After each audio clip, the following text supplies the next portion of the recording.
Puji nama Tuhan. Selamat pagi bagi Bapak, Ibu, dan saudara-saudara sekalian semua. Mengucap syukur kepada Tuhan jika kita boleh ada di tempat ini sebagaimana kita ada. Itu semua karena kasih karunia Tuhan dalam kehidupan kita.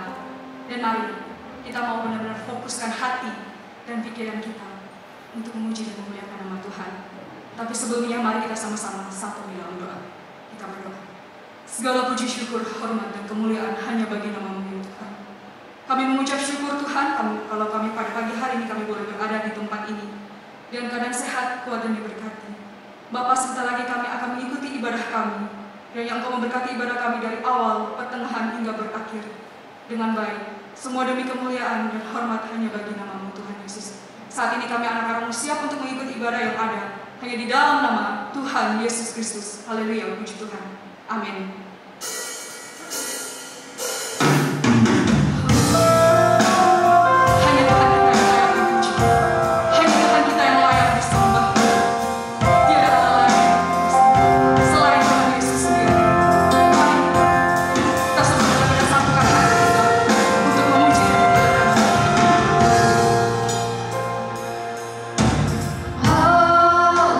Semesta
Kau megah begitu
Kaulah segalanya,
kasih Yesus, terima kasih Roh Kudus. Segala pujian, syukur, hormat, kemuliaan hanya bagi nama Tuhan. Kami sambut firman-Mu di dalam nama Tuhan Yesus. Haleluya. Amin.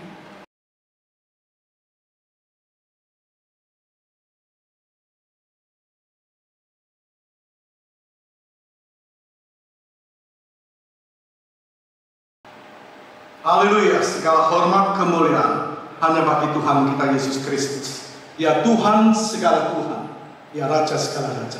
Dan Dia berjanji kepada saudara dan saya, kepada semua orang yang akan datang kembali menjemput kita, dan semua orang yang terus mau menjadi pelaku firman-Nya. Tema khotbah hari ini Minggu 27 Maret 2022, sesuai hati Bapa. Sesuai hati Bapa. Apa maksudnya sesuai hati Bapa? Mari kita baca Injil Matius 21 ayat 28. Matius 21 ayat 28.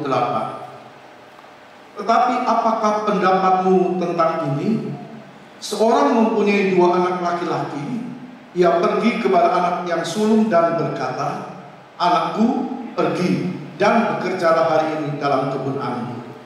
Tetapi apakah pendapatmu tentang ini? Seorang mempunyai 2 anak laki-laki. Ia pergi kepada anak yang sulung dan berkata, "Anakku, pergi dan bekerjalah hari ini dalam kebun anggur." Siapa yang berkata? Seperti yang kita dengar pagi ini, siapa yang berkata? Tuhan Yesus yang berkata. Lalu kita bertanya, kepada siapa Tuhan berkata? Pada waktu itu Tuhan berkata kepada para imam-imam kepala dan para tua-tua bangsa Yahudi. Para imam-imam kepala, mereka yang mengerti firman, para tua-tua bangsa Yahudi, mereka yang tahu Taurat. Mari kita baca kisah ini dalam Injil Matius 21 mulai ayat 28 sampai ayat 32. Matius 21 ayat 28 sampai ayat yang ke-32. Tetapi apakah pendapatmu tentang ini? Seorang mempunyai 2 anak laki-laki. Ia pergi kepada anak yang sulung dan berkata, "Anakku, pergi dan bekerjalah hari ini dalam kebun anggur." Jawab anak itu, "Baik Bapa," tetapi ia tidak pergi. Lalu orang itu pergi kepada anak yang kedua dan berkata demikian juga. Dan anak itu menjawab, "Aku tidak mau." Tetapi kemudian ia menyesal, lalu pergi juga. Siapakah di antara kedua orang itu yang melakukan kehendak ayahnya? Jawab mereka, "Yang terakhir."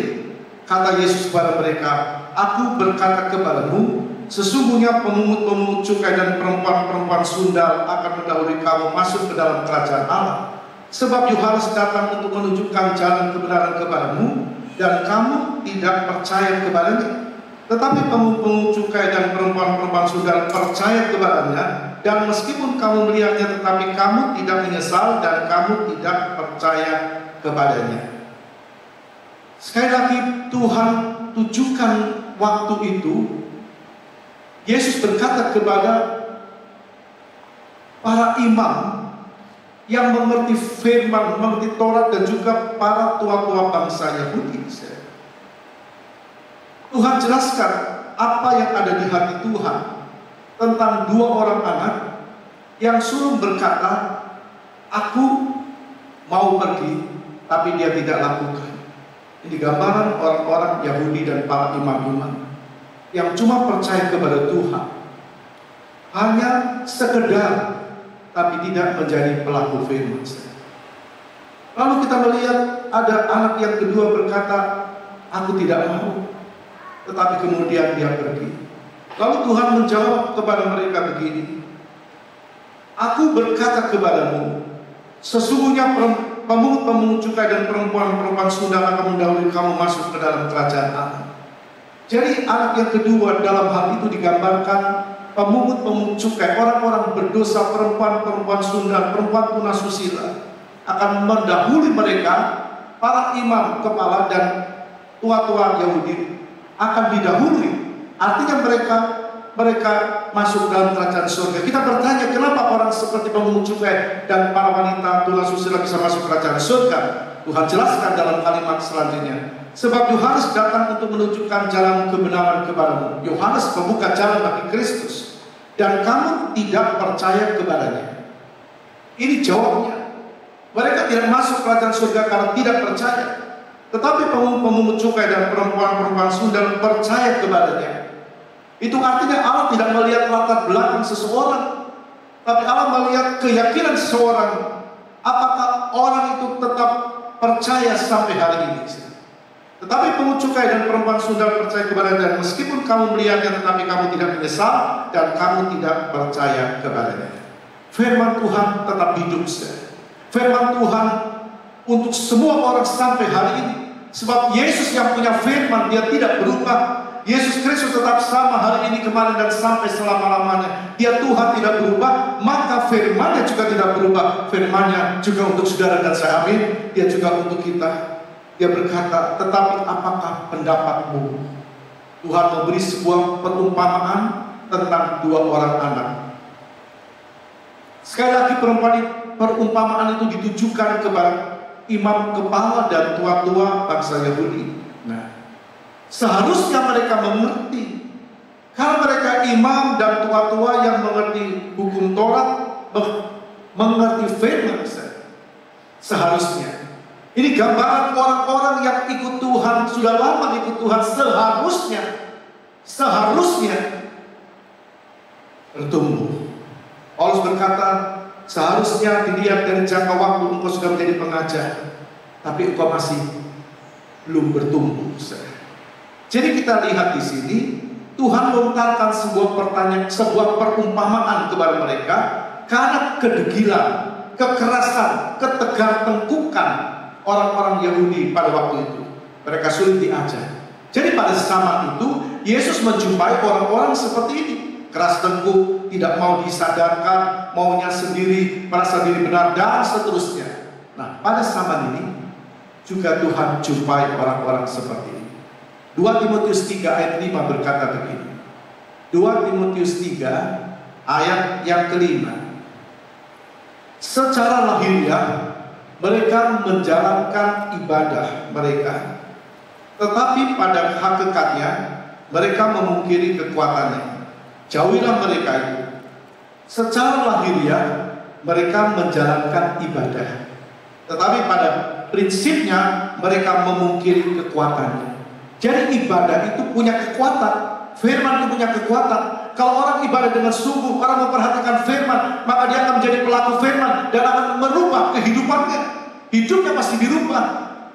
Hidupnya, karakternya, sifatnya pasti berubah kalau dia benar-benar beribadah. Tapi ada orang-orang yang tidak beribadah dengan sungguh-sungguh. Sebab itu Tuhan mengajar dengan sebuah perumpamaan. Nah, kadang Tuhan mengajar murid-muridnya dengan sebuah perumpamaan, tapi juga kadang Tuhan juga bicara dengan terus terang. Nah, kita bertanya, mengapa bisa beda? Kadang Tuhan mengajar dengan perumpamaan, kadang Tuhan mengajar dengan terus terang. Sebab Tuhan Maha Tahu. Amin. Sebab Tuhan Maha Tahu. Dia tahu kapan dia harus mengajar seseorang dengan terus terang, kapan dia menegur seseorang dengan terus terang, dan kapan dia harus mengajar seseorang dengan sebuah perumpamaan. Tepatnya tergantung dengan siapa ia berbicara. Pagi hari ini Tuhan tahu setiap kita. Tuhan mengerti setiap saudara dan saya. Dia bicara kepada kita melalui firman-Nya. Tergantung dengan siapa dia bicara. Kalau Tuhan bicara, kita mau dengar firman-Nya dengan sungguh hati, maka kita akan menerima kebenaran firman Tuhan. Mengapa Tuhan bicara dengan perumpamaan? Kadang Tuhan bicara dengan terus terang, kadang bicara dengan perumpamaan. Kadang tegur dengan terus terang, kadang dengan sebuah perumpamaan. Nah, kenapa Tuhan bicara dengan perumpamaan? Yang pertama, perumpamaan itu bisa membuat seseorang gampang mengerti apa yang Yesus sampaikan. Jadi ada orang-orang yang tidak mengerti kalau tidak dengan perumpamaan. Maka Tuhan menyampaikan sebuah perumpamaan supaya orang mengerti dan dapat menangkap apa yang Tuhan sampaikan. Misalnya, kita lihat perumpamaan tentang pengampunan. Itu ditulis dalam Matius 18 ayat 21 sampai 22. Kemudian datanglah Petrus dan berkata kepada Yesus, Tuhan, sampai berapa kali aku harus mengampuni saudaraku jika ia berbuat dosa terhadap aku? Sampai 7 kali. Yesus berkata kepadanya, Bukan sampai 7 kali, melainkan sampai 70 kali 7 kali. Jadi melalui perumpamaan itu, Yesus ingin setiap orang percaya hidup dalam pengampunan, supaya hidup dalam pengampunan dan hidup dalam kasih setiap hari dengan segenap hati.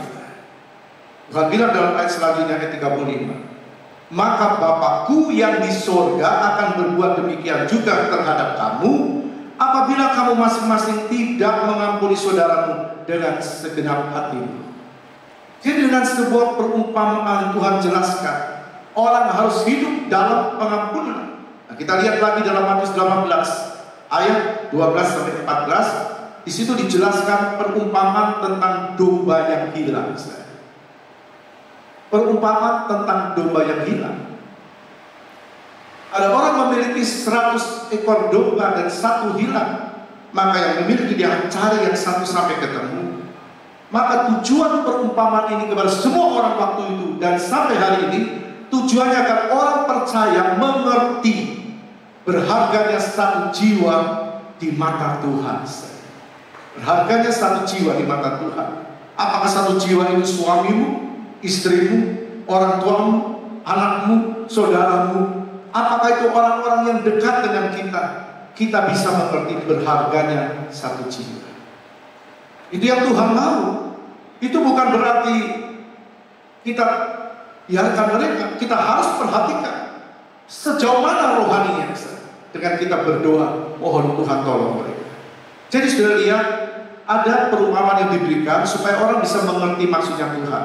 Yang kedua, perumpamaan itu juga untuk menyadarkan kesalahan seseorang. Jadi seseorang bisa, artinya dia mengakui kesalahannya. Jadi perumpamaan itu bisa membuat orang sadar bahwa dia bersalah, dan tanpa dia sadari dia mengaku dia salah. Maka Tuhan berikan perumpamaan. Kita baca dalam 2 Samuel 12 ayat 1-7 dan 13-14. Kisahnya begini. Tuhan utus Nabi Nathan untuk menegur kesalahan Daud dengan sebuah perumpamaan. Nathan bilang begini, ada 2 orang dalam 1 kota. Yang kaya punya banyak kambing, punya banyak ternak. Nah, ini yang dimaksud adalah Raja Daud. Yang miskin hanya punya seekor anak domba betina. Ini Uria yang cuma punya Batseba istrinya. Nah, orang kaya ini, maksudnya Raja Daud, kedatangan tamu. Dia bilang orang kaya ini kedatangan tamu, dan untuk menjamu tamunya, dia sayang mengambil salah 1 ekor dombanya. Maka dia ambil domba dari si miskin. Tuhan tegur Daud. Daud bersalah. Dia sudah berkati Daud, tapi Daud tetap tidak punya.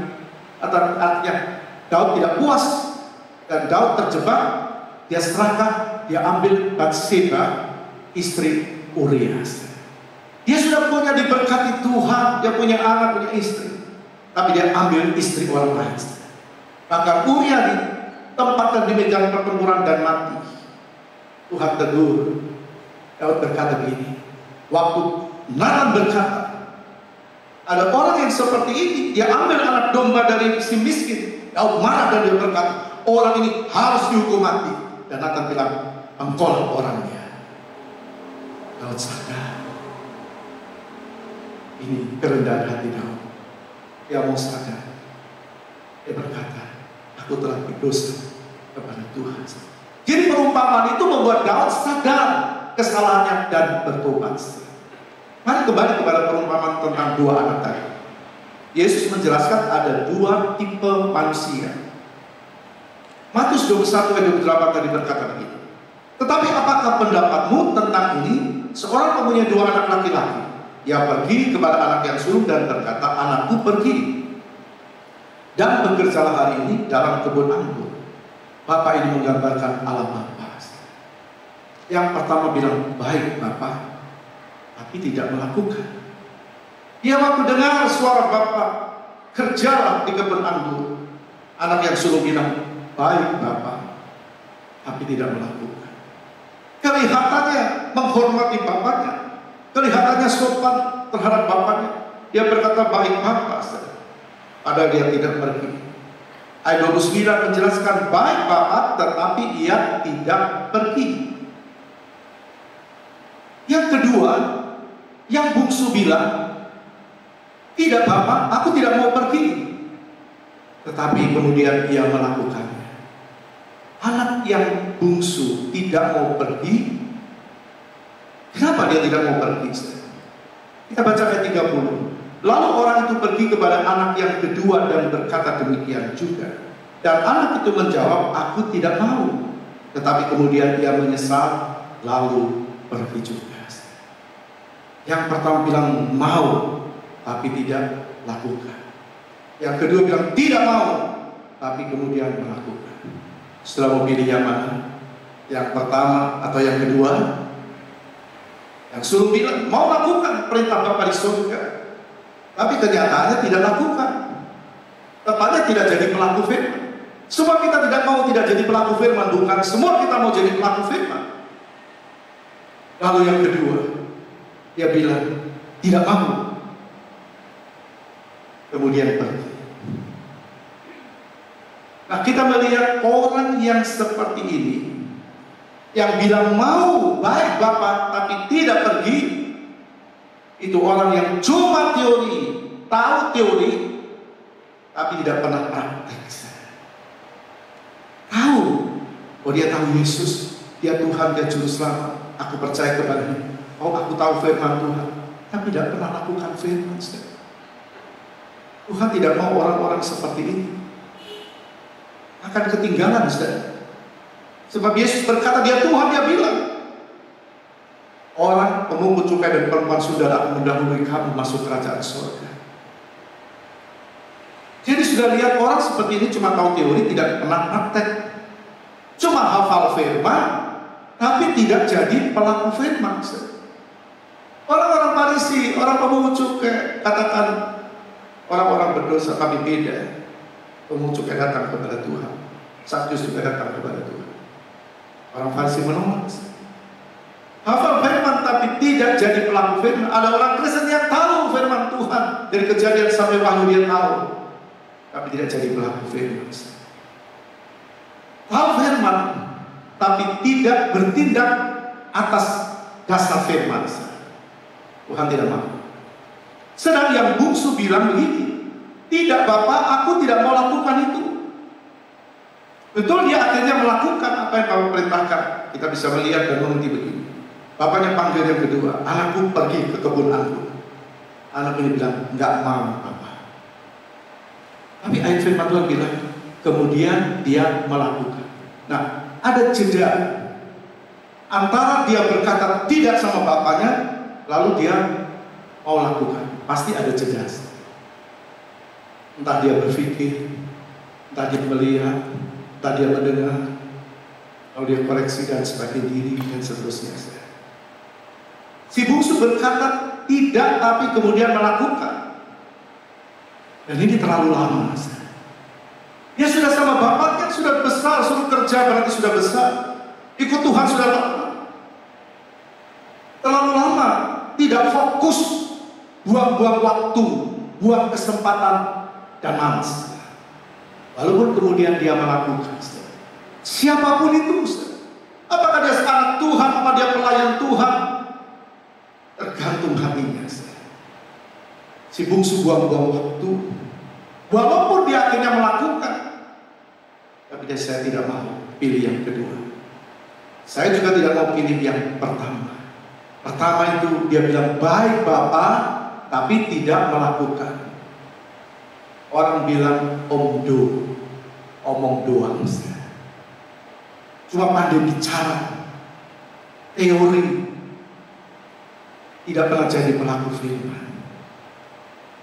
Sedang yang kedua, dia bilang tidak Bapak, tapi kemudian melakukan ada jeda yang tak putar-putar. Tidak fokus, buang waktu, buang kesempatan, malas.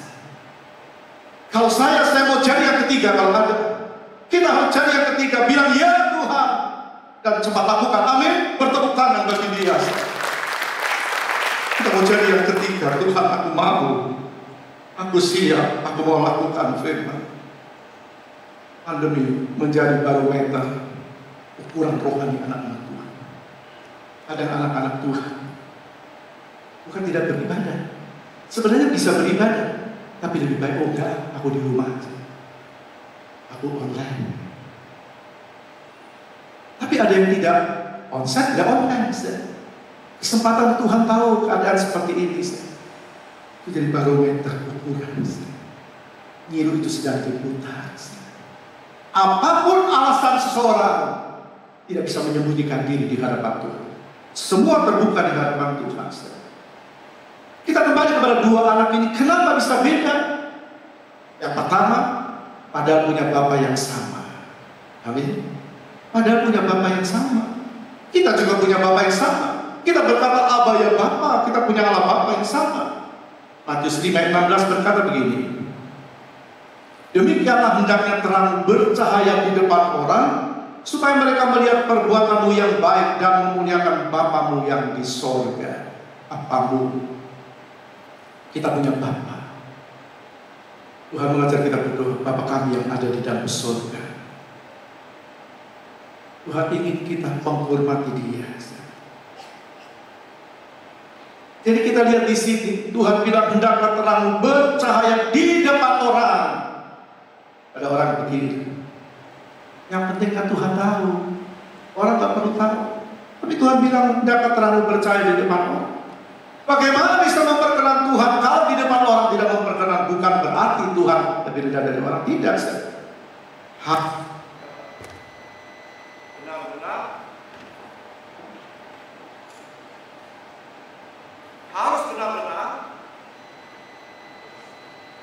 menjadi pelaku firman. Jadi kenapa bisa beda? Padahal keduanya memiliki Bapa yang sama. Sebagaimana kita lihat tadi, kenapa bisa beda? Bapa yang sama, Bapa yang mengasihi, Bapa yang sama. Bapa ingin kita hidup memuliakan Tuhan di depan banyak orang. Tuhan ingin kita memuliakan Dia. Tuhan ingin kita hidup memuliakan Tuhan. Itu yang Tuhan mau. Dan yang kedua, Bapa itu memberi kesempatan yang sama. Bapa itu memberi kesempatan yang sama kepada kedua anaknya. Kesempatannya sama, silakan pergi ke kebun anggur.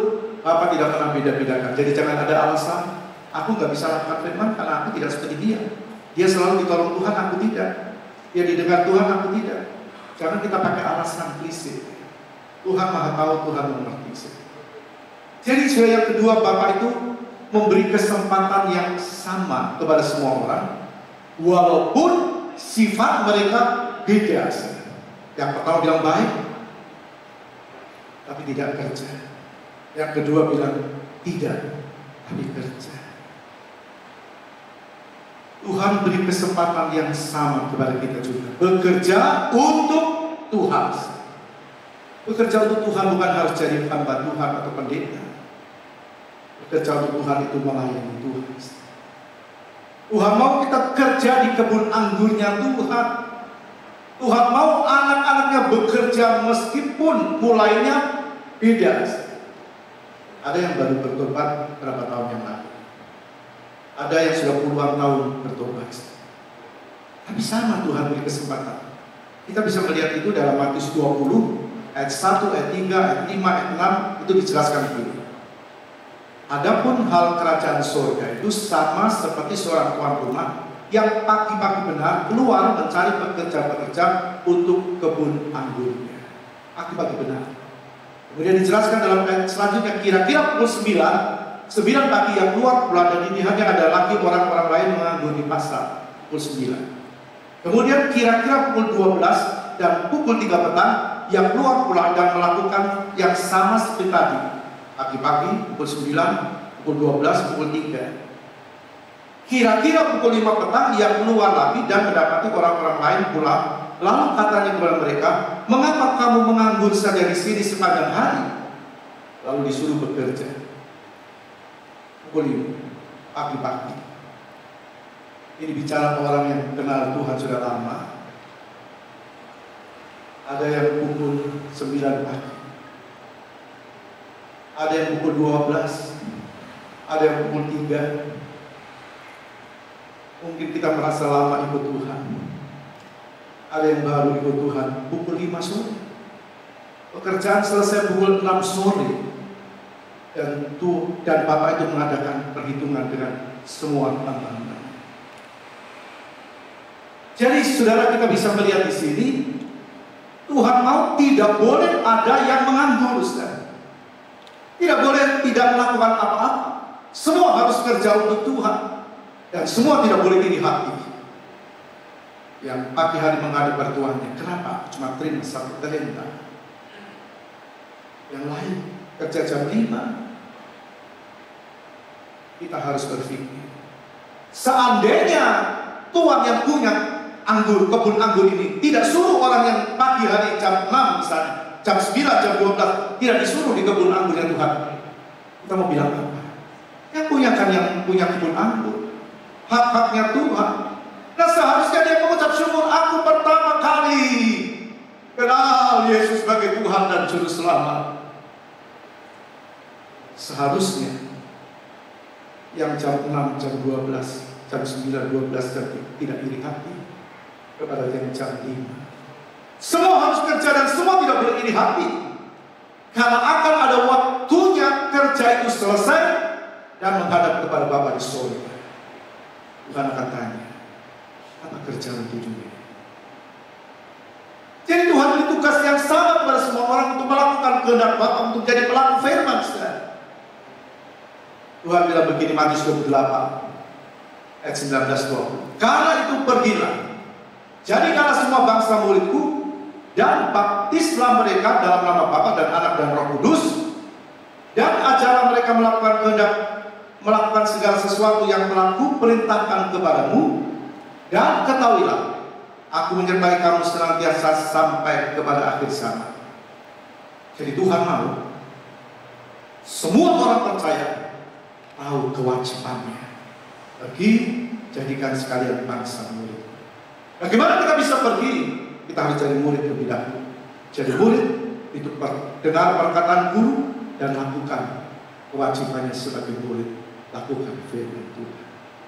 Tuhan mau semua orang bekerja, Tuhan mau semua orang mempertanggungjawabkan dirinya di hadapan Tuhan. Karena Tuhan Maha tahu, saudara. Kembali kepada si sulung tadi dikatakan perkataan si sulung itu tidak sesuai dengan hatinya. Hatinya tidak mau pergi, cuma ucapannya pergi. Jawab anak itu, baik Bapak, tetapi ia tidak pergi. Nah, kelihatannya menghormati bapaknya. Ada orang Kristen yang kelihatannya dalam bahasa Yunani, bahasa asli dari Perjanjian Baru, di situ dikatakan kurir. Itu gelar penghormatan. Jadi dia benar-benar menghormati bapaknya, Ustaz. Tapi cuma luarnya. Dia orang Kristen. Luarnya. Dalamnya. Kalau Tuhan tegur kita, itu satu tandanya Tuhan cinta kita. Kenapa? Sebab kita masih diberi kesempatan hidup di dunia ini. Kalau orang meninggal dalam keadaan tidak lakukan firman Tuhan, dia akan menyesal selama-lamanya. Kalau Tuhan tegur, itu berarti Tuhan cinta. Jadi kita bisa melihat luar dan dalam itu beda dari si sulung. Kenapa bisa beda? Ya karena tidak jadi pelaku firman. Ya bisa bilang seperti bapaknya, Bapak jangan khawatir, Bapak kan anak Bapak. Aku loh anak Bapak. Aku lakukan perintah Bapak. Aku pasti lakukan. Aku bisa diandalkan. Jadi itu si sulung. Ada orang-orang Kristen yang seperti ini. Yang dicari adalah penghormatan, sanjungan, supaya orang menyanjung dia apa yang dia lakukan. Lagi dalam itu kita bisa melihat ucapan yang beda. Ucapan itu sebuah janji yang harus benar-benar sesuai dengan hati, keluar dari hati, benar-benar ditepati. Ucapan, iya Bapak, ucapan, sebuah janji. Tapi melakukan perintah Bapak itu tindakan. Tindakan itu adalah sebuah realita, sebuah fakta. Nah, Tuhan mau lihat apakah ada fakta di kita. Siapapun kita, hamba Tuhan, jemaat Tuhan, Tuhan mau lihat apakah cuma sebuah janji atau benar-benar ada tindakan realitas. Jadi orang Kristen Tuhan mau bukan cuma ucapannya tidak sama dengan hatinya, Tuhan tidak mau. Ayat 30 tadi berkata, lalu orang itu pergi kepada anak yang kedua dan berkata demikian juga. Dan anak itu menjawab, aku tidak mau. Tetapi kemudian dia menyesal lalu pergi juga. Ini tipe orang Kristen yang menyesal belakangan.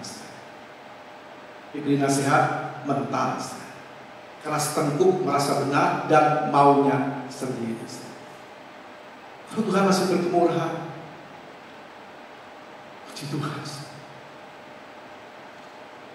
Walaupun belakangannya dia mau, tapi dia sudah buang-buang waktu. Ini si bungsu.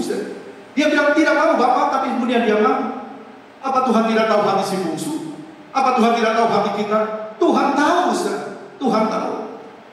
Kita bertanya mengapa si bungsu dia mau pergi ke kebun anggur yang diperintahkan oleh bapaknya. Bisa karena jadwal dagingnya yang padat. Jadwal dagingnya yang padat.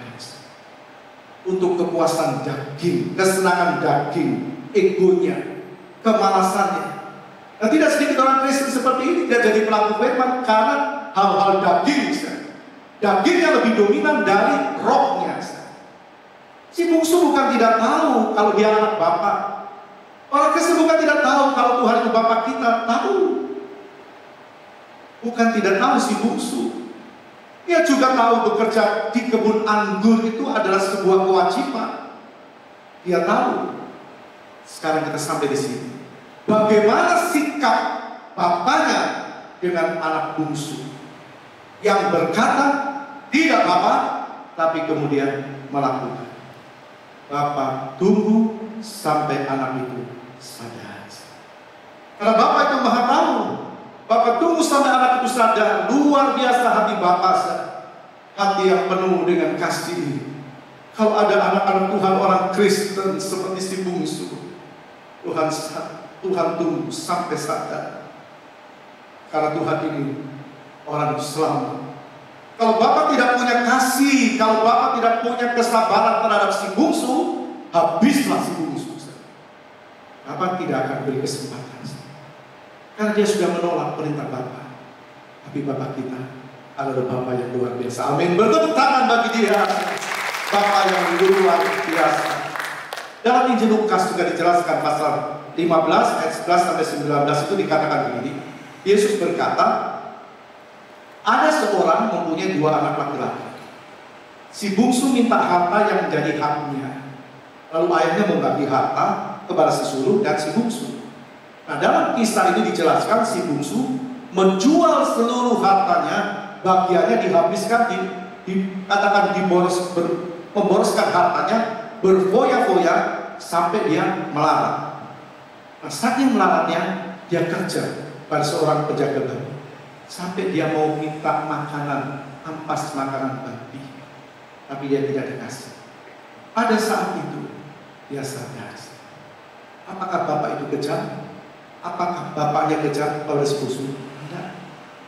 Tuhan berikan kepada saya pengertian begini. Dia sudah melarat, dia sudah salah, dia habis-habiskan, dia hambur-hamburkan. Dengan kesenangan-kesenangan dunia melasatkan dagingnya. Sampai dia melarat. Dan dia datang kepada penjaga babi. Kalau dia diberi kesempatan menjaga, aku lapar, aku mau makan, beri aku ampas makanan babi. Yang menjaga, punya yang menjaga babi tidak. Apa Bapak ayahnya tidak tahu misalnya? Allah Bapak tidak tahu. Tapi kenapa kok seperti kejam sekali Allah? Tidak biarkan dia makan, dia sudah kelaparan, kok tidak boleh? Supaya dia sadar. Nah, kadang-kadang Tuhan izinkan, sudah jelas tidak ada. Kok Tuhan tidak segera tahu supaya sadar? Itu yang Tuhan mau. Dan kisah ini menjelaskan waktu dia ditolak untuk makan makanan tadi. Dia lihat, dia ingat orang upahan Bapakku berlimpah-limpah. orang upahan. Tapi siapa aku? Aku anak Bapa. Aku mau pergi pulang kepada Bapa. Jadi Tuhan biarkan satu waktu orang alam itu supaya apa? Sadar. Supaya mengutamakan Dia di atas segala-galanya. Ini sudah lihat di sini, orang yang hidup jauh dari Bapa surga itu pasti kelaparan rohani. Akhirnya si bungsu bangkit. Ayat 20 Lukas 15. Maka bangkitlah ia dan pergi kepada bapaknya. Ketika ia masih jauh, ayahnya telah melihatnya. Lalu tergerak hatinya oleh belas kasihan. Ayahnya itu berlari mendapatkan dia, lalu merangkul dan mencium dia. Ini sikap bapaknya, menggambarkan sikap Bapa kita di surga. Tunggu dengan sabar sampai anak itu kembali. Bukankah Bapa punya kasih? Kalau kita lakukan sesuatu yang tidak menyenangkan Tuhan, maka Tuhan tunggu kita. Kita melihat bukankah ayah punya dua anak dalam Matius 21 juga menunggu dengan sabar. Jadi jelas anak yang busuk berkata, aku tidak mau kerja. Tapi ayah tunggu sampai dia mau kerja. Begitu juga dengan Tuhan. Tuhan tunggu sampai seseorang sadar kesalahannya dan kembali menjadi pelaku firman-Nya. Sekali lagi, kenapa? Karena anak itu harus bekerja. Kita anak, kita panggil Allah itu Aba ya Bapa. Kita anak. Tuhan mau kita juga bekerja. Jadi Yesus mau kita bekerja karena Dia juga bekerja waktu Dia ada di dunia. Di Yohanes 9 ayat 4 berkata, kita harus mengerjakan pekerjaan Dia yang mengutus aku. Kita harus mengerjakan pekerjaan Dia yang mengutus aku selama masih siang dan akan datang malam, di mana tidak ada seorang pun yang dapat bekerja. Kenapa harus bekerja sekarang? Kita tidak tahu kapan seseorang harus menghadap kepada Tuhan. Itu artinya hidup ini adalah kesempatan. Kenapa harus sekarang? Karena akan datang malam. Artinya orang tidak bisa menunda lagi. Harus dikerjakan supaya tidak terlambat. Harus lakukan firman. Dunia makin hari makin gelap, makin jahat, makin licik dengan segala tipu daya. Tuhan bilang hati-hati, berjaga-jagalah. Iblis seperti singa mengaum dan mencari siapa yang dapat ditelannya. Jadi kerja di kebun anggur Tuhan itu sekali lagi bukan harus jadi pendeta, tapi melayani Tuhan. Artinya lakukan apa yang Tuhan suruh kita lakukan. Karena itu diperlukan ketaatan dan tanpa menunda. Yohanes 4 ayat 35 berkata, tetapi aku berkata kepadamu, lihatlah sekelilingmu dan pandanglah ladang-ladang yang sudah menguning dan matang untuk dituai. Lihat sekelilingmu, pandanglah ladang yang sudah menguning dan matang untuk dituai. Apa maksudnya Tuhan? Pergi, tuai jiwa-jiwa, bawa jiwa-jiwa kepada Tuhan. Hidup kita harus sesuai dengan firman Tuhan dan bawa orang lain datang kepada Tuhan, karena ada upah. Ingat, ada upah. Yohanes 4 ayat 36 berkata, sekarang juga penuai telah menerima upahnya, dan ia mengumpulkan buah untuk hidup yang kekal, sehingga penabur dan penuai sama-sama bersukacita. Ada upah, bukan cuma di dunia, tapi di surga. Upah hidup yang kekal. Karena itu kita harus bekerja untuk Tuhan, harus jadi pelaku firman. Jangan seperti si sulung atau si bungsu. Si bungsu yang buang-buang waktu karena utamakan dagingnya ibunya. Mari bekerjalah sesuai dengan hati Bapa. Bapa suruh kita bekerja, Bapa suruh kita lakukan firman Tuhan. Kita mau lakukan firman. Kalau tidak mau bekerja, akan tertinggal. Ayat 31. Siapakah di antara kedua anak itu, anak orang itu yang melakukan kehendak ayahnya? Jawab mereka, yang terakhir. Kata Yesus kepada mereka, aku berkata kepadamu, sesungguhnya pemungut-pemungut cukai dan perempuan-perempuan sundal akan mendahului kamu masuk ke dalam kerajaan Allah. Kenapa perempuan sundal pemungut cukai bisa masuk ke kerajaan Allah? Karena mereka terima pengampunan Tuhan, kalau mereka bertobat. Allah tidak melihat latar belakang, Allah melihat hati. Yesus berkata begitu, Supaya apa? Supaya orang sadar, supaya orang mengerti. Firman Tuhan berkata, sebab Tuhan harus datang untuk menunjuk jalan kebenaran kepadamu, dan kamu tidak percaya kepadanya. Tetapi pemungut-pemungut cukai dan perempuan-perempuan sudah percaya kepadanya. Apa yang Yesus katakan juga dalam Matius 7:21. Bukan setiap orang yang berseru kepada Tuhan akan masuk ke dalam kerajaan surga, melainkan dia, setiap orang yang melakukan kehendak Bapakku yang di surga. Kita selamat karena kita percaya Yesus. Kita sampai ke surga karena kita terus mau menjadi pelaku firman-Nya. Karena itu terus jadi pelaku firman, semangat dan tetap setia kepada Tuhan. Tuhan berkati kita. Mari kita sama-sama bangkit berdiri. Kita mohon sama Tuhan. Tuhan, lekatkan hatiku, melekat dengan hatimu. Tuhan, tetapkan langkahku sejalan dengan firman-Mu. Tuhan, tepatkan semua yang kubuat seperti yang Bapa mau. Lekatkan hatiku, melekat dengan hatimu. Kita datang sama Tuhan pagi hari. Dia mengerti kita, Dia mendengar kita, Dia menolong kita. Dia ingin kita menjadi pelaku-pelaku firman. Semua karena kemurahan.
Semua karena kemurahan-Mu, kita ada karena kemurahan Tuhan.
Sejalan dengan firman.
kedua tangan kita kepada Tuhan. Koreksi diri kita masing-masing pagi ini. Sejauh mana kita mengenal Allah secara pribadi? Sejauh mana yang kita sudah lakukan? Benar atau salah? Dia tahu. Mari perbaiki sikap rohani kita agar kita tidak menyesal pada akhirnya. Mari katakan sekali lagi, lekatkanlah hatimu, melekat dengan firman-Mu. Haleluya. Lekatkan hatiku,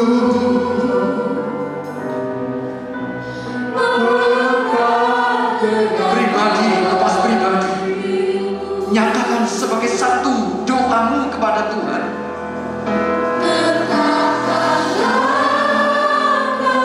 Nyatakan di hadapan Allah pagi ini.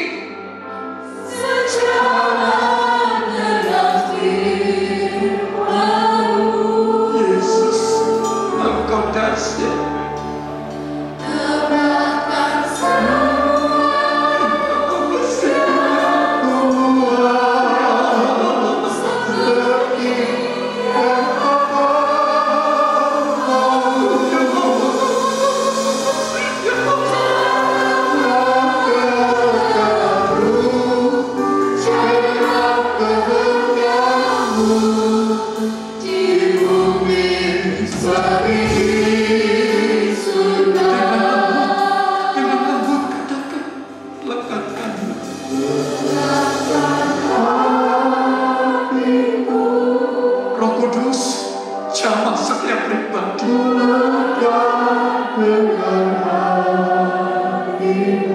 Inilah doa kami kepada-Mu pagi ini.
Sekedar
terindah bagi Engkau, melakukan sesuatu yang indah bagi pekerjaanmu, dengan waktu kami, dengan suara kami boleh memuliakan Engkau, dengan tangan kami boleh menjangkau banyak orang, dengan kaki kami boleh melangkah untuk membawa orang datang kepadamu. Bahkan dengan berkat harta yang Kau titipkan bagi kami mau pakai untuk kemuliaan nama, karena semua itu datangnya dari Engkau.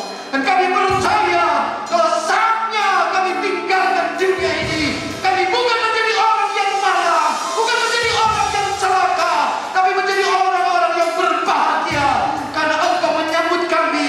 Kami sudah menjadi pelaku firman, dan kami berhak menikmati janji kebenaran firman, keselamatan menjadi bagian kami.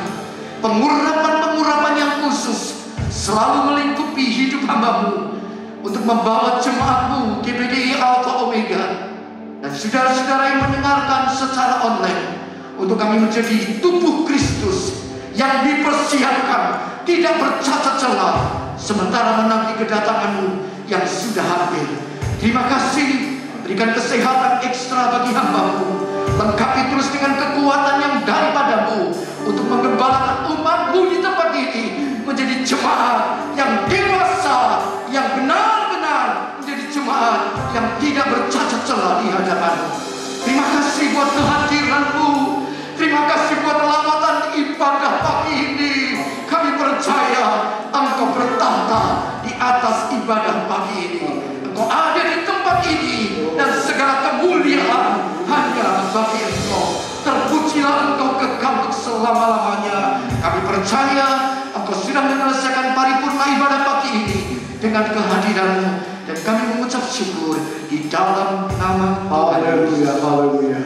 Sekarang saudaraku yang dikasih Kristus, kita pulang dengan bawa berkat Allah Bapa, kasih sayang Yesus Kristus, dan persekutuan di dalam Roh Kudus, yaitu di dalam nama Tuhan Yesus Kristus hari ini sampai Maranatha, Tuhan Yesus datang yang kedua kali. Semua yang percaya katakan amin. Tuhan berkati.